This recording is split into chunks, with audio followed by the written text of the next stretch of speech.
What's up, everyone? Welcome back to 1894. I'm Dara. I've got Joe here today to review Watford. It was easy enough. 3-1. We're going into it first off, right? Jack Grealish made his appearance back. First start back. I thought he looked pretty good, to be honest with you, Joe. What do you think? He looked much more comfortable in a role where he could drop deep into the midfield. Now, we've been calling for him to get a chance in midfield because we just think he would suit the system better if he did play further back. And, I mean, he was through the middle today. He was playing as that false nine, and he did drop deep, and he looked much better. The only thing you have to say is his finishing is atrocious. He should have had a hat-trick within about 35 minutes. It was woeful. But he did get unlucky a few times. He had one in the second half just before he came off where he had a shot, it deflected onto the bar. Like, that could have gone anywhere. It just didn't fall for him today in front of goal. But he did everything else, like, spot on. He was really good in every other department. It was just, you know, the cutting edge that he just lacked. But he's not that sort of player. We brought him in as a creator, so suppose you can't really blame him too much. Yeah, look, I know we recycled the striker thing over and over again, but if that is even a half-competent striker playing in that role, it's 10-0 minimum. But I thought as well, I thought it was great. I thought he was the reason the second goal happened. He dropped deep again, like you mentioned. He's playing that false nine role. He's basically playing as a 10. And, you know, he was cropped in between it, but he was still the reason that there was space for Bernardo to run into, which is very good. But then Raheem Sterling did it again. He's unbelievable. He's at it again, Joe. Tell me about him today. Well, he scored within 3 minutes, and I think I was saying in the preview, you know, he's had this good home run of games. And I said, you said he has a good record against Watford. I said if there's one game where you look at it and go, you know, he can break his away record where he hasn't scored away, at least to my knowledge this season.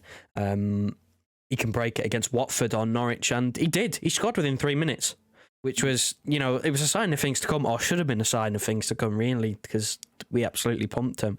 But no, I mean, he looks so much better on the right. He looks so much more comfortable on the right today. I mean, he switched over to the left when the subs came on because Mahrez came on. He went over onto the right. And he looked okay on the left. Made a few runs, you know, typical Sterling stuff. Well, I say typical. He hasn't been doing it for the last 18 months. So it's good to see him start running at players again. But he looks so much better on the right. And, you know, he got his goal. He actually cut inside onto his left foot. And had a shot that was saved.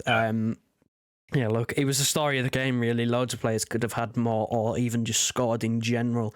But at least he scored, you know. His confidence is clearly high at the moment due to his performances. Yeah, look, I'm so happy. He's really coming into it when we need him most, right? But, like, again, it should have been about 10. It did not more so for him, but for Gundogan, you said to me before he could have had a hat-trick. I do agree with you. Bernardo obviously got 2. Grealish should have had about 7. Cancelo was taking some wild shots as well, but like we have to talk about him again, don't we, Joe? Bernardo Silva. Unbelievable. I think he's best in the world. He has to be. He's the best in his position at the world, definitely. 100%. He's the best midfielder, false, whatever you want to say. The best midfielder in the world. Best player in the world. I don't think he's better than Mo Salah at the moment. I know I'm being bold. I don't think he is at the moment. But no, he's the best Portuguese player in the league. At least we can say that, you know. He's the best Portuguese player in the league by a landslide. Better than Cancelo. He's better than João Moutinho. He's better than Ruben Neves. I can't think of anyone else. Nah, I mean, look, 2 goals. The last time I remember Bernardo Silva playing well against Watford, he scored a hat-trick in the infamous 8-0, which it definitely should have been today. Again, it should have been about 10. We should have been in double digits, but, you know, things happen.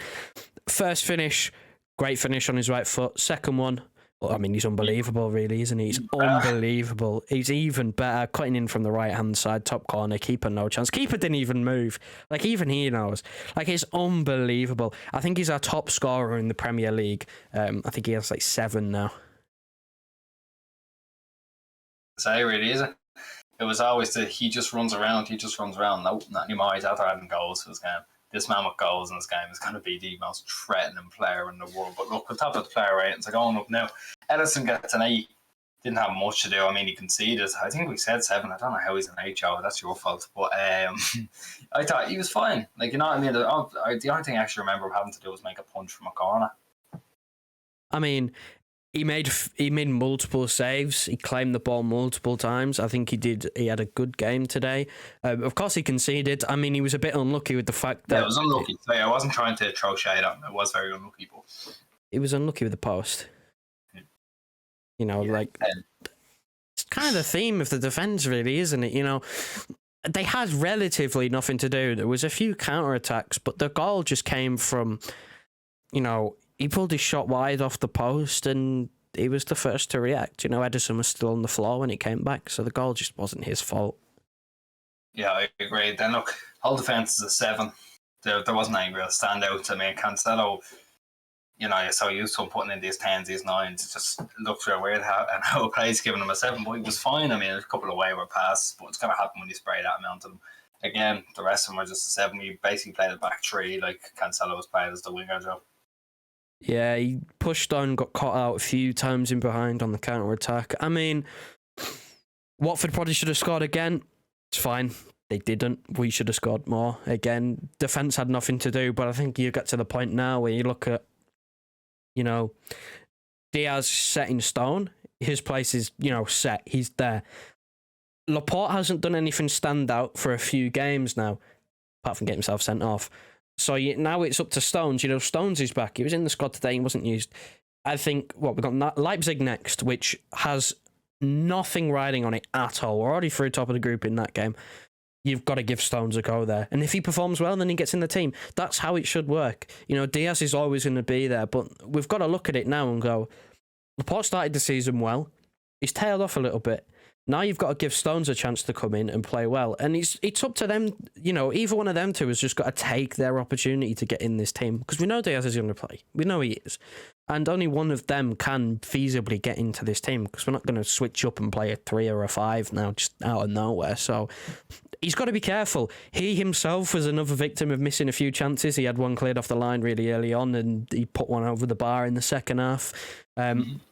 I always say this, he's probably our most dangerous player from set pieces, weirdly enough, considering he did his ACL not too long ago. But he's our most dangerous aerially when attacking a corner, in my opinion anyway. But again, he needs to watch himself really defensively, because I see a lot of people being harsh on Twitter, but that's just the standards of the team. Like, for that goal that comes in off the post, he reacts pretty slow. It came from his side. He possibly could have done a bit better, with maybe either blocking the first attempt, the original attempt, or, reacting quicker to the rebound. But, if he drops out of the team, it's his, problem. He's got to work himself back into this team. No player is safe. Yeah, exactly. I'd actually like to see Stones and Laporte for Leipzig, and there's a good chance he will do it, because it'll just be a complete rotation. But moving into midfield now, it's Rodri and Gundogan. Both got 8s. I thought Gundogan was really good. If he even got one goal, I mean, he would have been pushing for man of the match type. He's just that good. Like, his movement has been unbelievable in the last few weeks. It's really shown why De Bruyne just shouldn't come back into the team just yet. Shouldn't just walk back into the team, is what I should say. And Bernardo 10 again. He's fucking magic. I'm not gonna say that now. So I feel like we're gonna end up beating the dead horse a bit, Joe. He's the best player in this team at the moment, and he should be untouchable.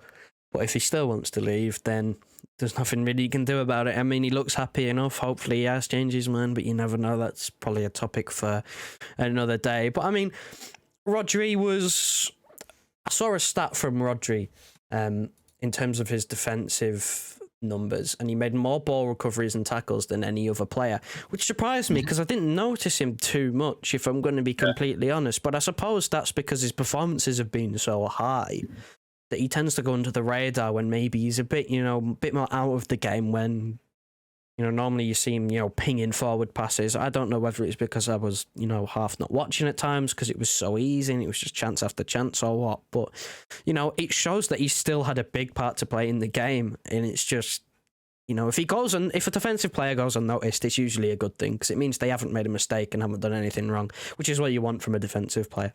And that kind of sums up the defence, really. You didn't really notice them too much. And then Gundogan was, if he had a goal, would have definitely got a 9, maybe even a 10 if he put a couple away. He himself could have had 2, maybe even 3. Bit poorer in front of goal, got taken off probably, I'd say the right decision, because I know he missed the last game, but he has played a lot of football recently, and he's a better fit in this system. He does like this system ever since, I don't know what we did last season, we changed it, obviously we got the inverted, Cancelo in there. I think Cancelo added a lot to it.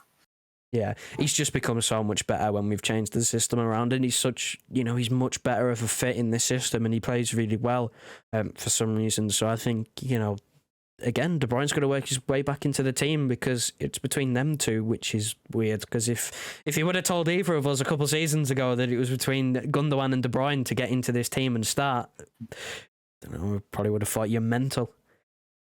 Yeah, it just shows how big of a stride he's made. And he's like a fine wine. He's just getting better with age, isn't he? And then moving to front three, Foden got an 8. He missed it. Would you call it a sitter?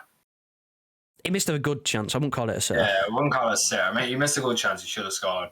Grealish gets an 8. I thought when he dipped into the midfield, he was great. It was just that final third that I was kind of, I wouldn't say not happy about, but I mean, he should be scoring at least 2. The header as well. Fuck me, he should have scored it. Sterling gets annoyed. I think he was very unlucky not to get man of the match. No one was getting over Bernardo, but Sterling was Sky's man of the match. I think he was he the City and EA Sports man of the match, whatever? I don't know. I'd say so. I know he was Sky's. I know he was Sky's man of the match. And he's unbelievable. Like he's really come back into it. He's making us eat our words. I know Murray's going to take the credit for being right about him, but he's just amazing. He's just like, I'm so happy he's really come into it and we need him the most. We already spoke about him. But Joe, tell us about this before I wrap it up. I backed him to the hills last season. I think a lot of people know I backed him to the hills last season. You backed him in Champions League final. I'll never forget. I did, and you let me down, and I thought that was the end. I thought, I'm happy to have been proven wrong. I'm more than happy to have been proven wrong. I wanted to be proven wrong in this situation. But now, look, I mean, he's back. He's top of the league. He's back. He really is. Could have had a second one. I'm just happy he got a goal. I'm happy he's scoring goals again. I'm happy he's involved in play. I'm happy he's running at players. His overall game just looks good again. It's not just, stat padding anymore. Like, his overall game just seems to have, come back again. He's taking players on, which we need. We need squad depth. We need players on high wages to perform. And if he can keep this up, which I don't see why he can't, then got to think about a new contract. You have to. And then Foden and Grealish, I mean, both were taken off. Again, both should have been taken off. They shouldn't have played 90 after, just coming back from an injury. I was a bit surprised to see Grealish through the middle and Foden on the left, although it turned out to be the right thing to do. I prefer it. It turned out to be the right thing to do, but I think most people probably would have thought that it was going to be Foden through the middle, because that's where he played quite a bit before he got injured, and Grealish, the return of the man. Again, just end product really is we could say it for every single player on the pitch almost. The end product just wasn't there most of the time. It should have been double digits if we're going to be harsh. But at the end of the day, Chelsea have dropped points. They've lost. They lost earlier on today. Liverpool, lucky with their win. We don't care because we're now top of the league, and that's all that matters. And look, if you think about it right now, if City win the rest of their games, they will be Premier League champions no matter what. If they win the rest of their games, if we go on this run, we will be Premier League champions. So keep that in mind. Look, we're going to wrap it up there, right? Getting close to Christmas. We're all asking. Christmas present. Get to 600. I know I'm pushing it. It's 560. We got 560 yesterday. Share around, like it. And actually, before we go, big shout out to those away fans. They were fucking unbelievable. They were unbelievable. So leave it there. It's the last thing I'm saying. Nice one for watching. Be back for Leipzig. Yeah, not watching that.